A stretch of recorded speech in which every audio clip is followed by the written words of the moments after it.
So if there is nudging happening in whatever direction, it is going to be potentially dangerous. I don't know who's going to instrumentalize it for their own purposes. Sure. You know, Sure. it's like, you know, Sure. so this is what worries me. And we are social creatures. We would treat these systems as if they are part of our social groups. Yeah. I don't know if we are. I mean, they are already. I mean, there's something called social media. You know, I mean, I think. No, now ChatGPT becomes your friend. Yeah, well, we've been talking. This has been in movies and in popular culture already for years. Yes. You know, and I think, you know, a couple of things to think about this. Number one is, you know, we should make the distinction between artificial intelligence and artificial wisdom. Yeah. You know, how do you define wisdom in general? Then please give me a definition of goodness. artificial Oh wisdom. goodness! I think I might skip that question. Maybe I should know a thing or two about wisdom after all these years. But I would say that. Look, any day now. Okay, Ed, come on. Thanks. But I think no. Well, I mean, wisdom has a lot to do with your ethics and your sense of and your experiences and knowing how to apply the knowledge that you have. And I think in the way that hopefully is for the greater good and meaningful, and it again goes back to purpose. But too many words there that we can also define for the rest of the day. Sure. But my point is with all these tools, ChatGPT and all the other ones that are around and to come, you know, how they're programmed and what are the rules and the parameters in them are I think very critical. What is the objective of trying to build them, and what happens when these intelligence levels surpass ours, which is going to happen much sooner than rather than later, and how that's all going to affect us. You know, as you know, clearly as for myself and for us as adults, but you know, as a father of teenagers, I am very, very curious about how all these things become a part of life and will change the world, change the idea of sustainability, change all of these things. So it's not a small topic. Maybe just to finish, I mean, and maybe to your listeners who don't know, I think there's some really important thinkers out there about this. One in particular is Daniel Schmachtenberger, an American. I don't read him enough, I don't listen to him enough, but I think he has some very interesting things to say about this. I don't know him. Can you maybe? I think he's. Oh, Daniel, sorry, I'm gonna probably butcher his background, but I think he's you know, an American, really American thinker and intellectual that is talking a lot about sustainability topics, talking a lot about social media topics. I think he's been working on something called the Consilience Project for quite a few years. It's a close cousin of the Recursive, perhaps, in concept and thinkings. But I would be curious to see. There are, I think, people who are talking a lot more about what are, developing artificial intelligence is one thing, but what is the wisdom, what is the intention behind it, and what are the implications?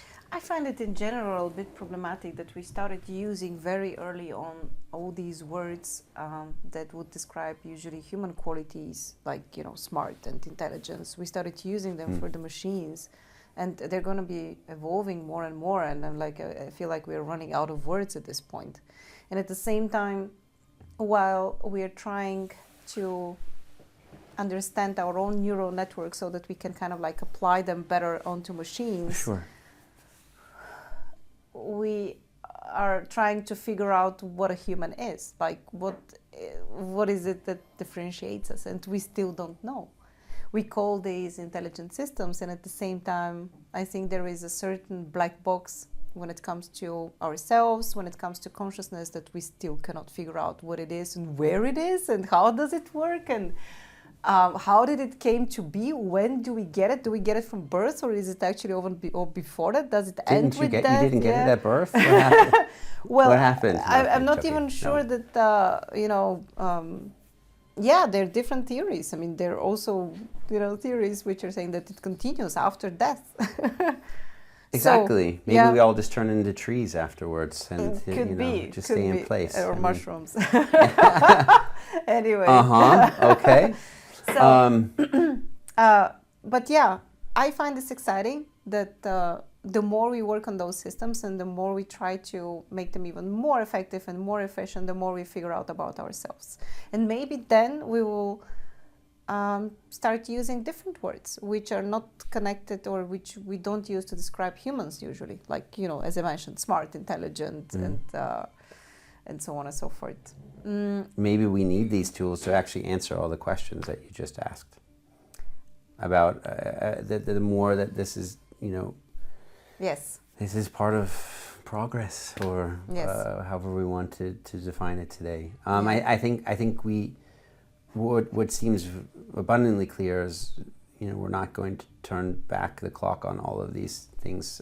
They're in motion, they're accelerating, and I think how they can fit into maybe how they can improve and make a more holistic system. I'm not entirely convinced that the topic of expanding computing capacity and solving more and more complex problems this way and having these systems develop is necessarily evil or a bad thing or going to ruin us all. Oh, I don't. I think we should be a little bit careful with that, but we have to be, I think, very aware of some consequences and some possibilities. I think we definitely need to approach this kind of progress in a more responsible way than we are maybe right now seeing, because I find it problematic when policy makers and political decision makers are not aware of what AI actually is and what kind of potential it would bring and what kind of effect it would have on our economy, on our society. And given maybe, I don't know, the way that I listen to them talking, I don't think that they understand what they're talking about. And at the same time, they're the ones who are going to impose, or assert certain policies, which we need in order for us, to go onto this path in a responsible way.